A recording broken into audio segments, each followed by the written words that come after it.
Harry Chapp, it's nice to see you. It's great to see you, Gavin. It's been a while, maybe a full year since we've been together on the microphone. Much too long.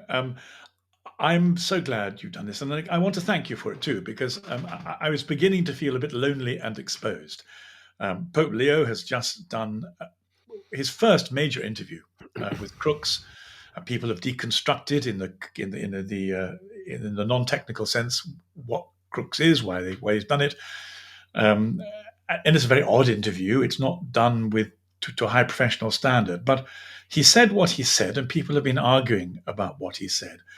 I listened to it, and I just jumped up and down with joy.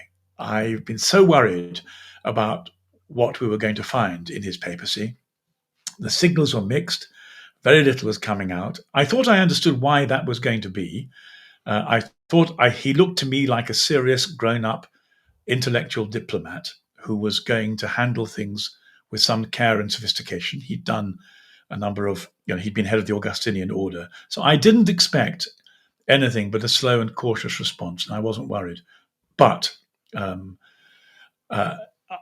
moment he spoke in public was going to be a big moment. I then said, I thought, having listened to him, everything was fine, and I've explained why. And people have divided into those who are very happy and very grateful, and others who say, Ashenden, you really are an idiot. I'm so pleased that you share my idiotic views. Would you like to explain how it was you came to the conclusion that this interview tells us that we're safe with a Catholic Pope? Oh, absolutely. I had the same reaction that you had, Gavin, when I was reading the excerpts, and they are just that, just excerpts of the bigger interview that Mrs. Allen did with Pope Leo. I was jumping for joy because as I'm reading it, I thought it's very, very important to parse this in the sort of diplomatic tonalities in which he's presenting it. It's very, very clear. He's not coming forward with some kind of scorched earth, here's the truth, get on the bandwagon or get out approach to things, as many very sort of conservative Catholics would like to see. No, he's not doing that. But he's also, notice what he did not say. He did not come on and say, look, I'm fully on board the Bergoglian freight train. I'm fully on board with Traditionis Custodes and Fiducia Supplicans and Amoris Laetitia. I'm fully on board with the entire Francis project. So please, I'm just going to go full steam ahead with that. He did not say that at all. And in significant ways, if you understand the diplomatic language in which he was speaking, you called it code, and that's a way of saying it, then you will understand that he was taking certain swipes at Pope Francis, very Yes. charitable swipes, as befits a pope with regard to his predecessors, but a few swipes nevertheless. And the bottom line that I took from it is, look, he says, I find it highly unlikely, he said, in the area of sexual morality, and I think that's the biggest hot button issue. Mm-hmm. I find it very unlikely, he said, in the near future that the doctrine is going to change on this. So the doubters come forward. Oh, look, he says it might change in the future. No. He says highly unlikely in the near future, which is code for during my papacy, you ain't going to see no change in church doctrine on these matters. That's what he means by near future. He means I'm not going to change these doctrines. So stop asking me. And he's almost English. So there is a sort of English culture where the politer you get, it really means the ruder you feel. And it's not quite. It's not something Americans always pick up on very quickly. But there is a kind of almost, it's not the language of the academy exactly, but there is a polite turn of phrase which people often use. And they often give their enemies or the opposition something as they speak in order, well, to seem charitable or appear not compromising, appear non-aggressive. And it seems to me that the things that people were getting upset about, like unlikely, not at this time, and were simply turns of phrase, because every time he brought up the issue, he then gave a rock solid response. I loved the way. I thought he must have prepared for this very carefully, because I thought it was really elegant. I loved the way in which he talked about the Latin Mass, and then he said, Well, this is complicated. In fact, it's so complicated that what we probably ought to do is to exercise synodality. So I'm thinking maybe we should have some synodality here, and then maybe it'll come right. And of course, people who aren't quite so used to code heard the word synodality and went, "Oh my God, it's Francis! It's a synodal process." Not at all. Whereas you and I have been saying everything depends on how you define your terms. Synodality is either an adjective or an adverb. It's not a noun. The noun is what Francis did. He made a synod and he packed it with people. It looked like it was going to do damage. But you can be synodal or do synodality, and it just means you're talking together. It's what the church has always done. And so it seemed to me that by using the Francis term, he was actually teasing Francis a little bit and saying, you've done a whole lot of damage, but there's a right way of doing this. Let me show you how it's done. And then if people did sit down and talk about the Latin Mass, all the things that we know to be true about it will come to the surface. All the ways in which Francis distorted the evidence will become transparent. And we'll have the right kind of result without, and this seems to me to be absolutely essential. I didn't know how he would do this, but now I see, I think, without contradicting his predecessor. And it does seem to me, even as a Catholic formerly late to the game, although I've been thinking about Catholic theology for 40 years, it does seem to me that a pope mustn't contradict another pope.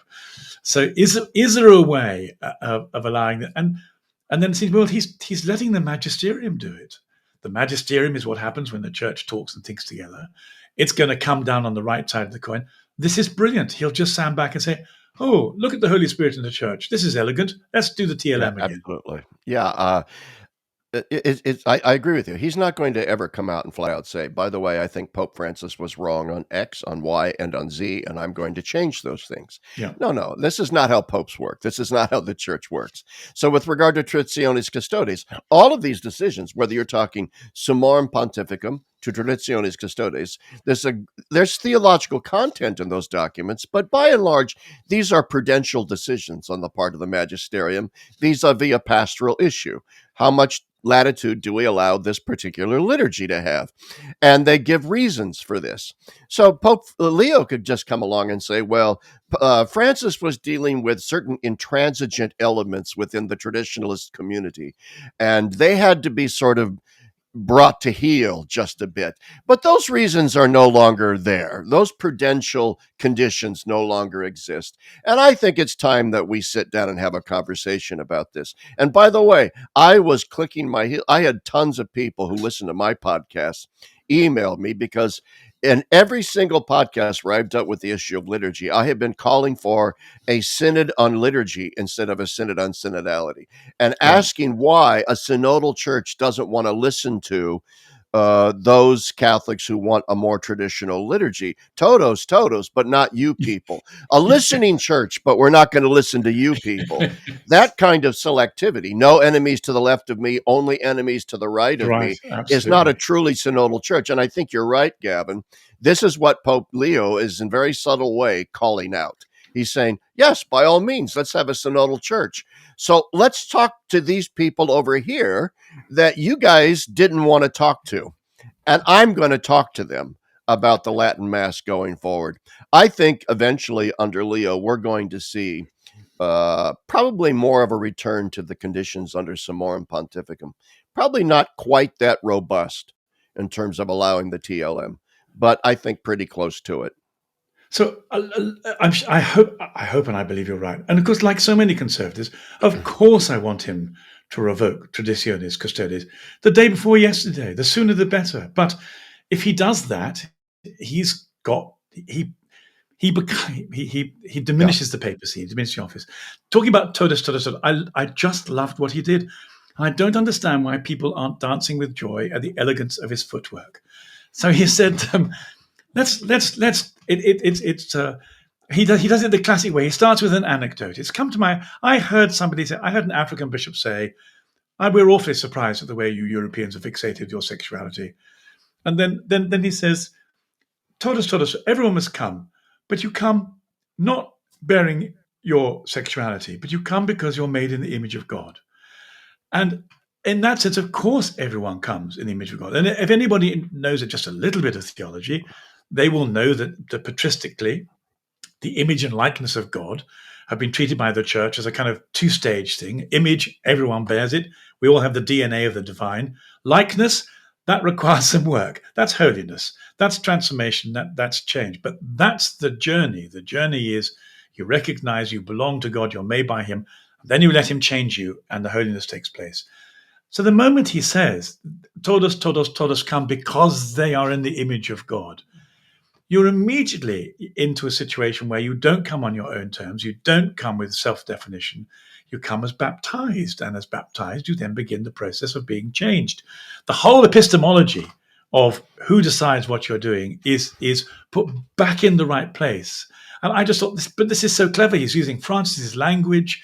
He's using all the kind of existential, warm, fuzzy, welcome stuff, but it's all located in Catholic understanding of humanity. It was beautiful, I thought. It was gorgeous, and to me, it was the most important excerpt of the entire interview, where he used the language of todos todos, but then reintroduced a proper Christian understanding of what that means. You don't come into Right. the church with these various subgroup identities and then demand that you be accommodated in those identities. You come into the church bearing the image of God, and that's why the church allows you in, everyone, todos.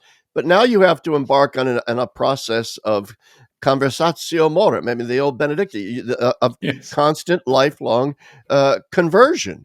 This is the calling out. By the way, too, see, to go back to this idea of no enemies to the left of me, only the right of me, and a very selective form of listening. This Leo is being very sophisticated here, because part of the problem with the synodality, as it was envisioned under Francis, is that there was too much epistemologically and ecclesiologically the importation of sort of critical theory that saw various subgroups in their identities as historically marginalized and therefore privileged, and therefore the structures of power that have oppressed them need to be deconstructed, decolonialized, and to use the language. Okay, and that's why we're going to privilege the LGBTQ people. That's we're going to privilege this group and that group because they're historically marginalized. That's the importation of a false ideology of critical theory into Catholic ecclesiology. Leo is addressing that in a very subtle way here and saying, no, we don't come in with different subgroup identities. We come in as those in the image and likeness of God, in solidarity with our full humanity, in seeking Christ. It was an absolutely brilliant moment in the interview. I'm so pleased you think so. Again, and that's why I called it breaking the code, because the fact is there is a theological code. This is not to say we're the clever people and only we understand the hidden language. It's just that there is a kind of, to use the word discourse, sorry, I'm not flashing credentials around, but there is a kind of discourse amongst people who've had theological conversations as part of their work. And you'd expect the Pope to do that. I mean, dear and beloved Pope Benedict was as intellectual as you get, and unlike so many people, he married it with a heart that was as deep as his mind was clever, which is Yes. the trick. And I think this is what we've got in Leo. It seems to me, again, I went back to his first statements, and it says, I'm an Augustinian. I'm a son of Augustine. I'm here because of Augustine's theology, philosophy, pilgrimage, writing, life. Well, you can't say that and be a Bergoglian. You cannot say that and have Yeah. a sub agenda of critical theory. It means you're a Catholic, and a real Catholic, a passionate Catholic. And why is it that people didn't hear that that's what he not only said but meant?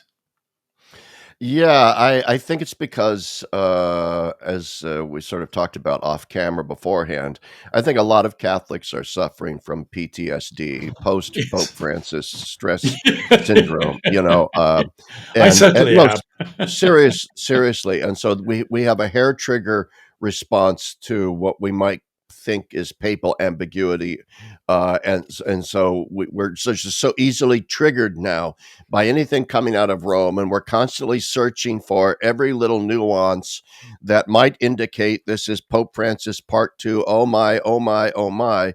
I think we need to get over that. pop some sort of ecclesiastical pill or something. I don't some sort of therapy. I don't care. We need to get over that. Pope Leo is not the JP2, JP3, or Benedict 17, but he's also not Francis II. He's his own man, which is why I think he chose the name Leo. And he's going to forge his own path here. And the path so far that we're seeing, from wearing the papal regalia when he came out of the loggia, living once again in the apostolic palace, going to Castel Gandolfo rather frequently, uh, and not granting interviews off the cuff, where he says crazy things off the cuff and then never corrects them later for the record, being very careful in what he says. These are all the actions of a fairly tradition-minded pope, if you ask me, and not the actions of someone who wants to, in a sense, be an iconoclast in the way that I think Pope Francis, in his worst moments, wanted to really be an iconoclast. I just thought he was a teenager. Pope Francis was he seems to have all the attributes of kind of late teenage, let's make a mess and let's put grease under people's wheels. But I want to ask you two things. And I'm mentioning two because I don't want to lose, just in case the first one turns out to be very interesting, I don't want to lose it. The interesting I want to talk about is Leo XIII. And then the thing I don't want to lose is his appointment of lesbian academic women. Which will, because I want to lay the ghost almost, if we can. I don't know that we can, but I'd like to ask you about it. But first of all, when he called himself Leo XIV, what did I know about Leo XIII? I knew particularly about his apocalyptic vision, his invocation of the prayer to St. Michael. I knew also about his attempt to forestall the utopian Marxism by articulating a very careful and responsible doctrine of pastoral care for the economically and socially disadvantaged.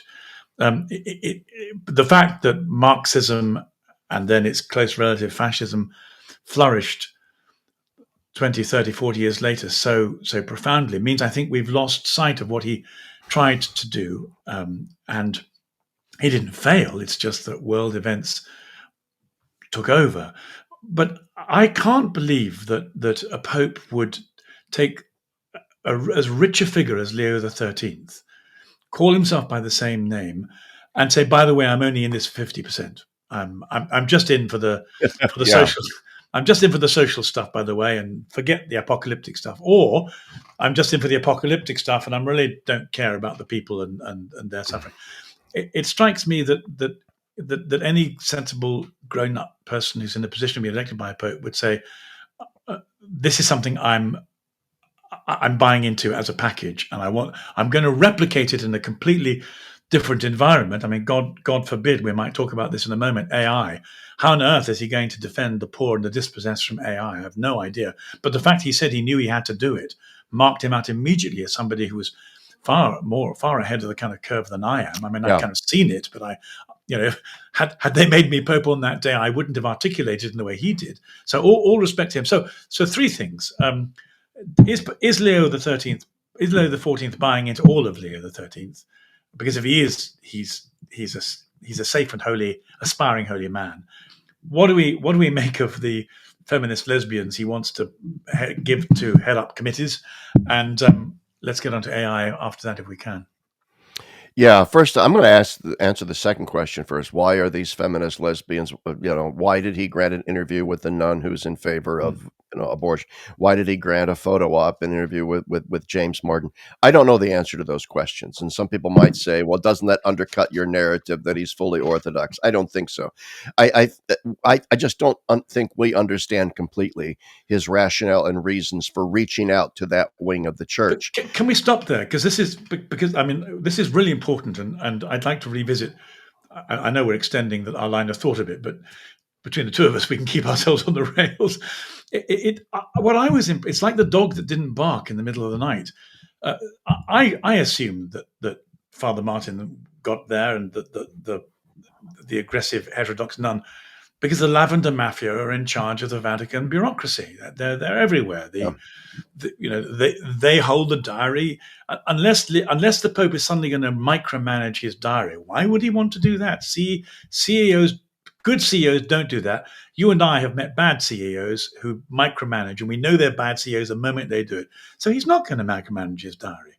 And then the Lavender Mafia say, "That's all right, Father Martin. We can get you in here. We'll give you a photo op," and they do.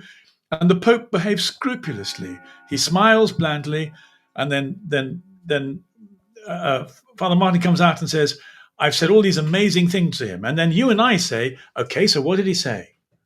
And the answer is silence, absolute Yeah. silence. Absolute silence. I gave him a lecture on how the dioceses are not really welcoming the queer Catholics. Answer: silence, nothing, Yeah. nada.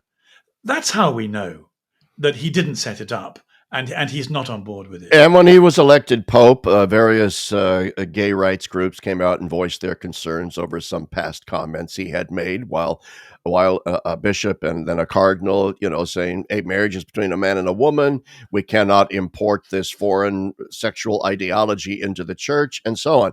So that's why I say let's just keep our powder dry here, shall we? Let's not get too upset by these appointments. There's a lot of machinations going on behind the scenes in the Vatican that he's only been Pope 4 months, for crying out loud. He's got to play things cautiously.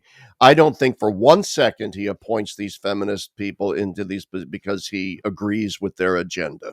Not for 1 second do I think he agrees with them. So do I? I mean, I wish he hadn't used the language of LGBTQ. I wish he hadn't done that. Sure. It's not a perfect interview, but I think that overall it was great. But to go back to your other question about Pope Leo, if we don't mind moving on to that, I think he has bought pretty much into the pontificate of Leo the 13th very much. I also think on just a purely strategic level, his choice of papal name was a stroke of genius, because Yeah.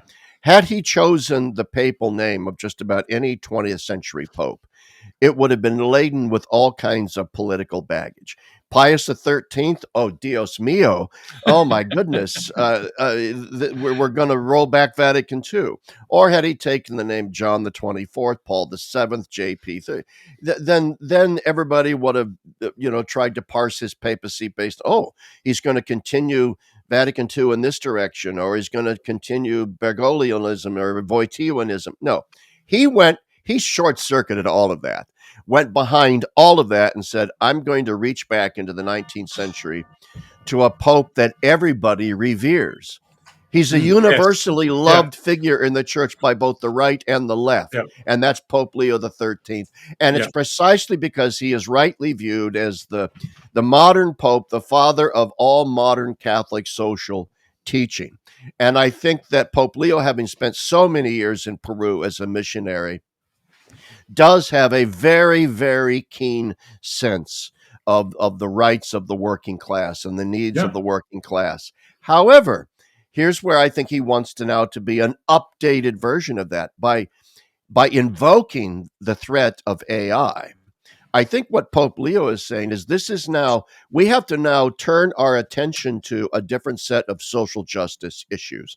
It's not just about labor unions and the rights of labor and the misuse of capital and corporatism and so forth. This has now become an existential threat to human nature as such. This threat of modern techno pagan, the surveillance state, AI, all this. And I think he's absolutely right to see it in that vein. So that's my 2 cents. I'm so glad you said that. I mean, I know that I'm nowhere near where I ought to be on the AI threat. I mean, I just keep on being absolutely astonished. My my brother-in-law, who's a tech engineer, came in the other day and was sorting out some awful electronic problem I had, and he spoke to Chat GBT like it was his female partner, and this American lady, and he began to have a conversation in real time. And I mean, I was terrified of the vivacity of it. I said, "Who is this woman in your iPhone?" I've used the kind of idiot's guide to this, but he had taken this level of conversation to it, and I realized how far behind the curve I am. I'm stuttering just with incompetence, but it seems to me we're going to have the greatest difficulty imaginable being telling the difference between the authentic and inauthentic. And the only thing I can bring to this is that the idea of imprimatur may be re-engineered so that one of the things Catholics bring to the internet or to the electronic world is when we say something and you can trust it's us. I mean, some form of Catholics tell the truth electronically because nobody else, not nobody else, but lots of other people don't. That there might be a way in which the Catholic Church acts as a gateway of veracity or authenticity in a world that has become where it's impossible to tell the I truth agree about with anything. that. Now, I've no idea that. So long, I mean, that's a good proposal, but I endorse it. I'm not going to say otherwise. I think that's a great idea, actually, for the Catholic Church to be on the Yeah, vanguard of here's how we're going to be able to tell the difference between truth telling and falsehood on the internet. We've got this gatekeeper system set up, but there's also the potential, if that's going to be held up as a model, that then more secular forms, especially on the part of our government, would set themselves up as well as gatekeepers of what's information, what's disinformation. yeah, As we yes, sure, saw during the Biden administration here in the United States during the COVID pandemic, people were deplatformed from Twitter, yeah. from YouTube, from Facebook, but for even questioning the dominant COVID narrative and so on. So the gatekeeper idea is a great idea so long as the gatekeepers really are concerned with truth, and a full, robust, sort of prolific conversation with a multifaceted set of voices. So That's why that's it seemed to me to be so potentially hopeful that if we had a pope who could see this and knew it already, and they said, actually, there's going to be a Catholic platform. If you're on Catholic YouTube, then you can trust that the AI, the avatars you see or the people you say are the real thing because that's what we as Catholics do. We don't do this pretend stuff that the government do, that art does, that advertising does, it's the very left. important too, and I don't mean to interrupt, but like I know my friend Bishop Robert Barron has already had to deal with this. I Yes, saw that absolutely. he had to come out, and he had a video a couple of weeks ago where he had to come out and said, "Folks, there's on the internet all these AI generated statements that I supposedly have Yeah. made, and so on. I did not make any of those statements."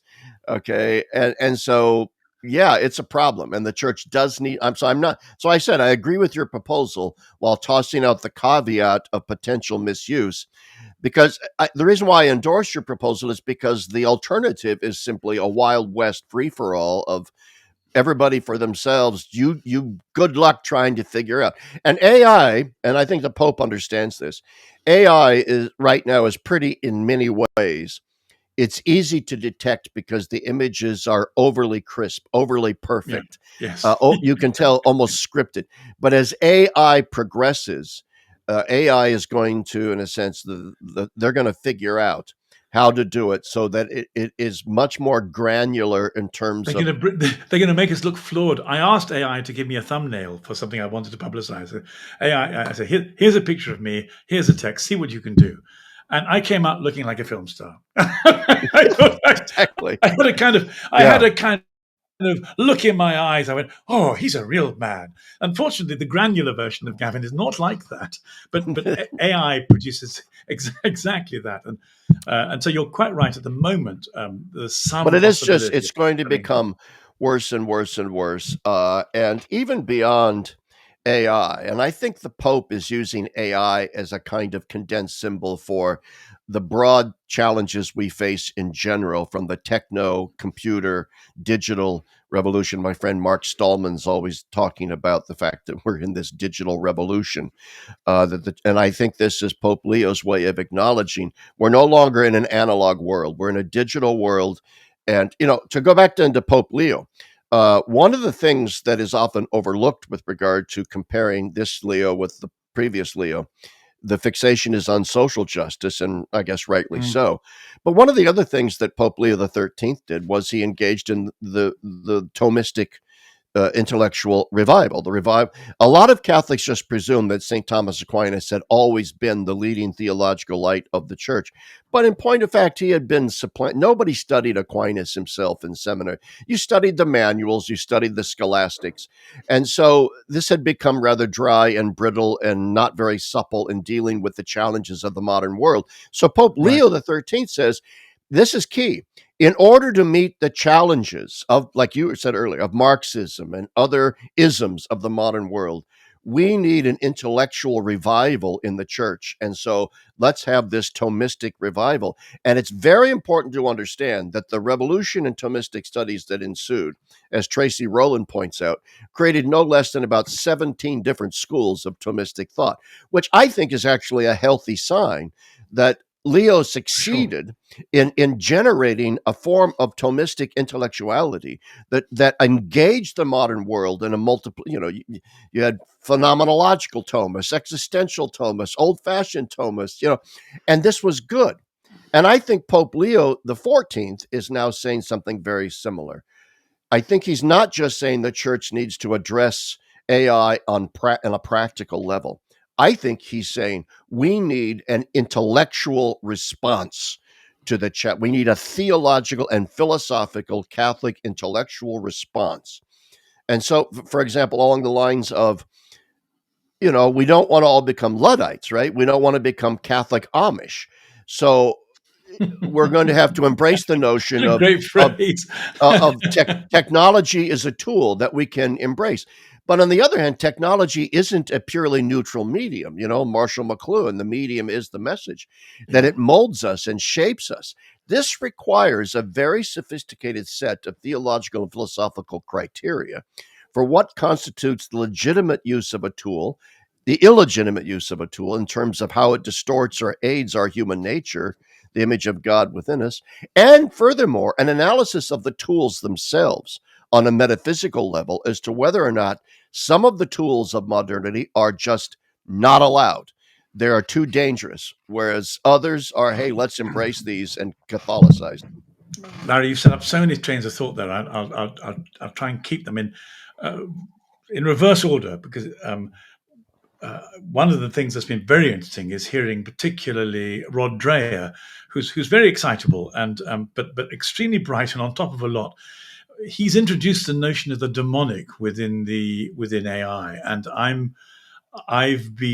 one has to be very hesitant about this, but I'm certainly willing to give some space and time to the idea that the demonic can find an amphitheater of engagement in this extraordinary sub-world. And therefore, why does this matter? Because, well, once again, Leo XIV has taken on the mantle of Leo XIII.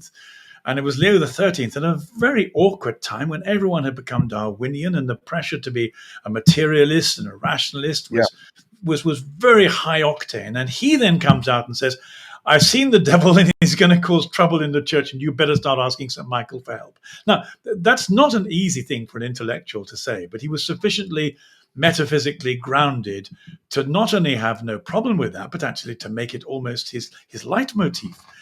I just don't see how Leo XIV could invoke Leo XIII without claiming part of that mantle. And the reason it might matter particularly is if Dreher and his like are right, and AI comes to us not only in the way that you and I have discussed as a profoundly distortive de-guarantor of reality, but brings with it a kind of demonic realm that people get sucked into, then again, to have a pope who's on top of that, who's multilingual in terms of intellect and spirit, would be enormously important.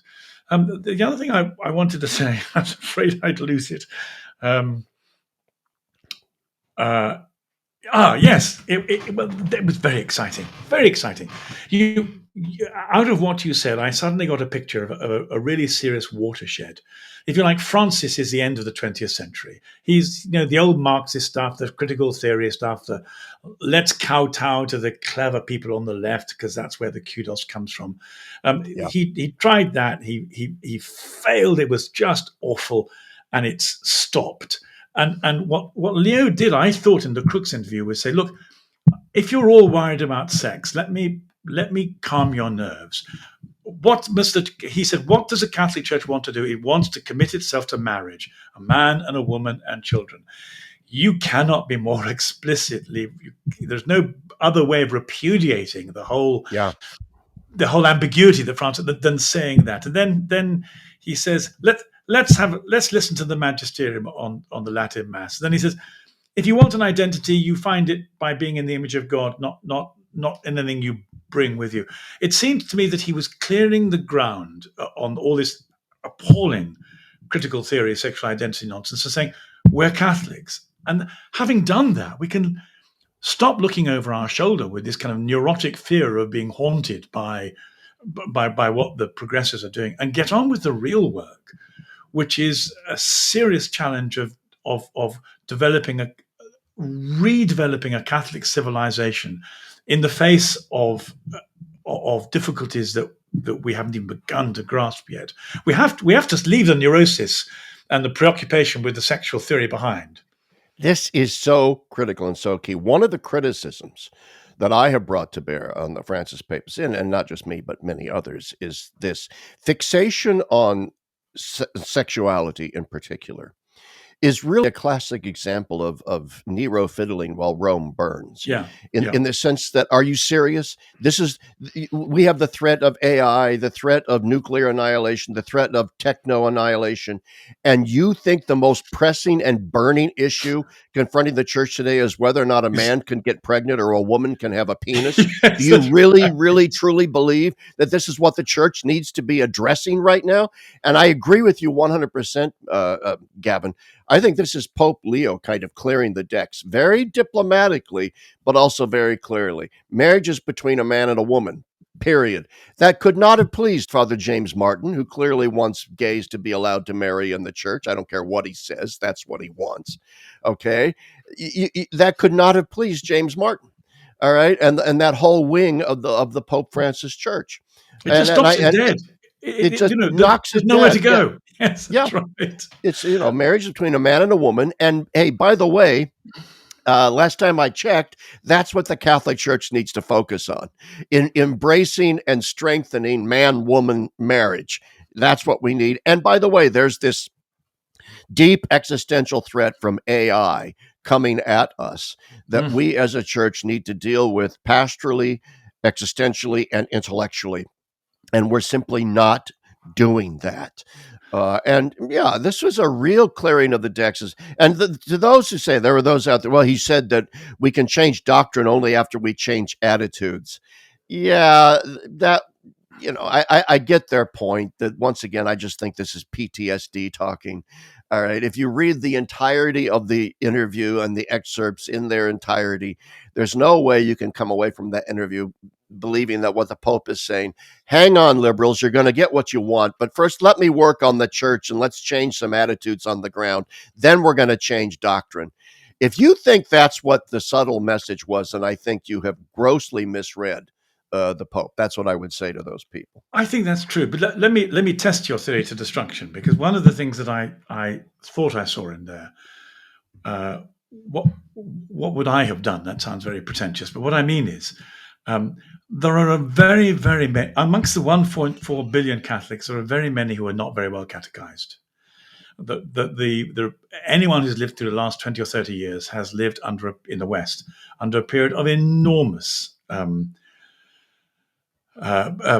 pressure of some kind of psychological kind in order to brainwash us into the new secular thing. And there are lots of Catholics, particularly the ones who do very odd things in liturgy that are more like entertainment than worship.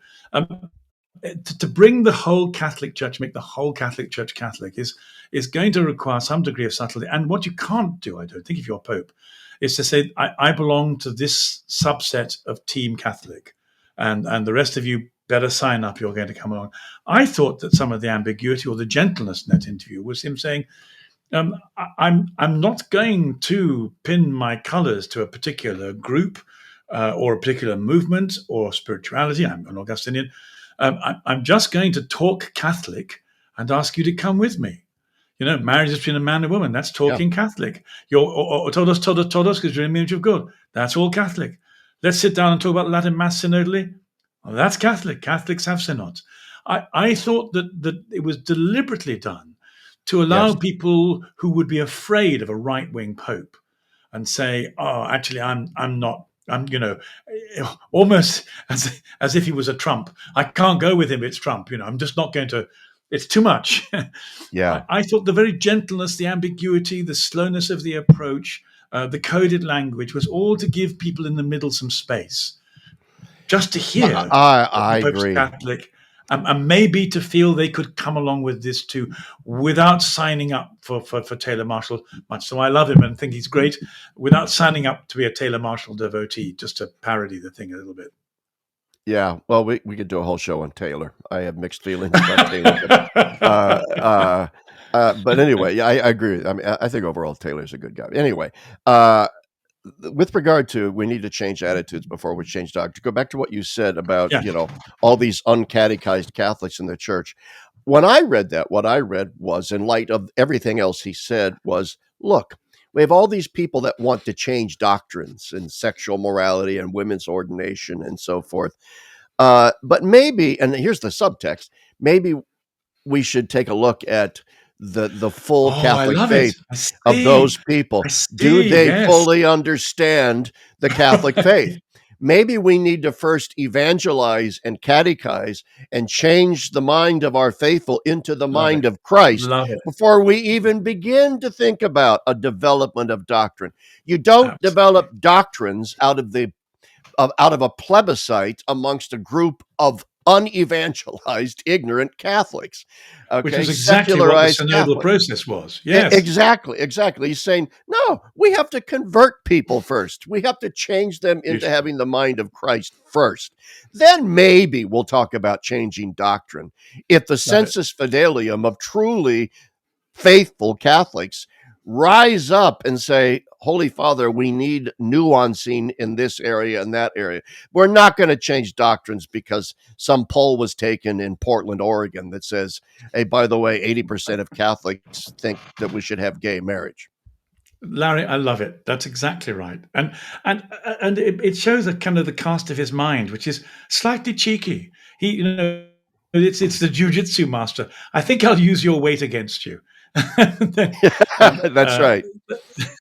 that's which what he was already doing in the interview, and I thought was so delicate and so beautiful. But it applies to that as well, and I think you've done a wonderful job in grounding that in his particular worldview, approach, and technique, and it's safe. I mean, it really there's he's said nothing, he's done nothing to give any fuel to the alarm that he's a Bergoglian, he's a progressive, he's seeking to undermine the church.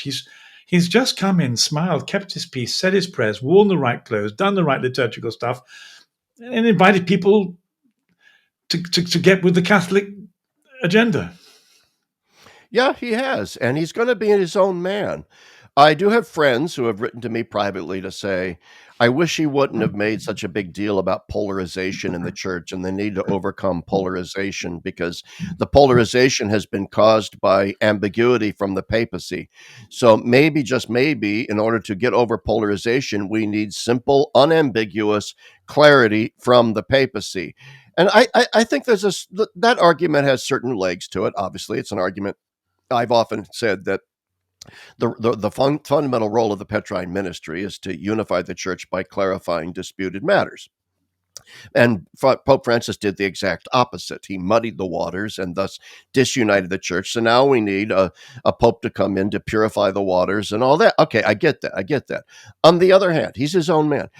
The church has had popes, previous pope, John Paul II, Benedict, and so forth, who were more of that sort of, we're going to lay out the truth. Here it is, unambiguous. I'm going to take Hans Kung's canonical status as a Catholic theologian away from him. I'm going to condemn these various propositions in moral theology. And don't get me wrong, I'm glad John Paul did all those things. I'm glad Benedict did all those things. I think Ratzinger, when he was head of the CDF, Dominus Jesus, only Christ is the path to salvation. That is all there, and I'm glad it's there. But there is another issue, which is, and I said this in the 20 years I was a professor of theology, the fact is progressive Catholicism did not go away despite all of that. Right. it was still the dominant ethos in academia. JP2 Catholics and Benedict Catholics did increase their presence in the academic world. Places like Notre Dame really revamped their theology departments in that line, away from liberal to more JP2 types. Yes.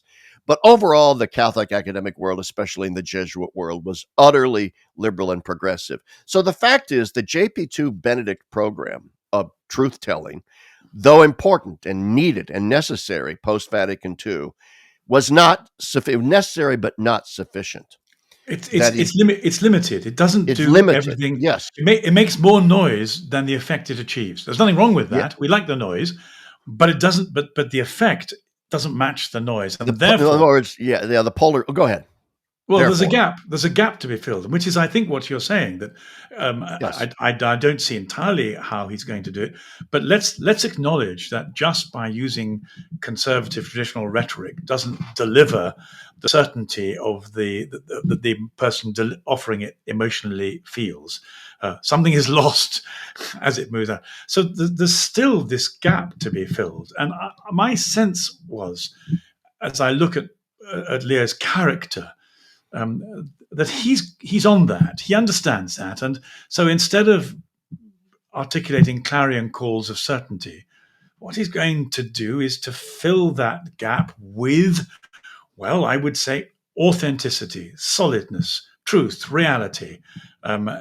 Something that kind of creeps through a bit like the Earth being irrigated by underwater wells rather than cloudbursts. Cloudbursts make a huge noise; they fall down. Everyone sees them; they're very effective. But it's a bit like the spirituality with the Holy Spirit.